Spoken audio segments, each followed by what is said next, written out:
Paying restaurant workers at least a minimum wage plus tips is something that servers in Maine have been asking for years. Today, restaurant owners said that pay increase is crucial for building back the workforce. News Center Maine's Sam Rogers introduces us to the latest bill that aims to make this all possible.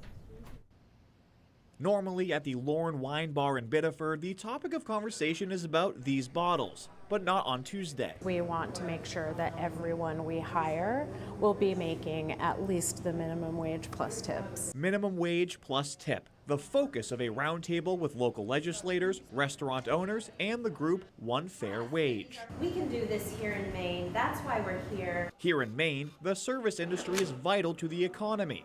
But female servers have experienced more hostility during the pandemic. Take off your mask so I can see the pretty face of my server before I decide how much to tip. That's one reason why Lorne owner and State Rep Erin Sheehan is dedicated to support these workers. Encouraging wage equity in our industry is absolutely key to that. One Fair Wage went from Biddeford to Portland to recognize restaurants already paying their employees that fair wage. We also knew that it was time in our industry to really start making some changes in the way that restaurants were operated. Making changes at Ruby's West End, like paying workers a minimum wage plus tips, an idea co-owner Corinna Stum had before the first customer was served. And at the end of the day, remembering that your resources are going to the most important people, and that's your staff. State Rep Mike Sylvester's Maine Food Workers Bill of Rights has service staff in mind. If passed and made law, it will establish a minimum wage plus tips for restaurant workers, small farmers, and small grocers. We want to pay our workers. We want our workers to thrive in the same way that our workers want their businesses to thrive. Moving forward, the bill has a few hurdles, but these lawmakers are committed to serve those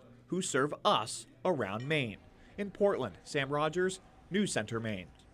Representative Sylvester says he's going to present his bill in a hearing in the coming weeks, and he adds because the legislature is getting ready for its shortened session, the measure would have to be considered as an emergency circumstance. He and fellow supporters will spend the next few months advocating for this bill around Maine.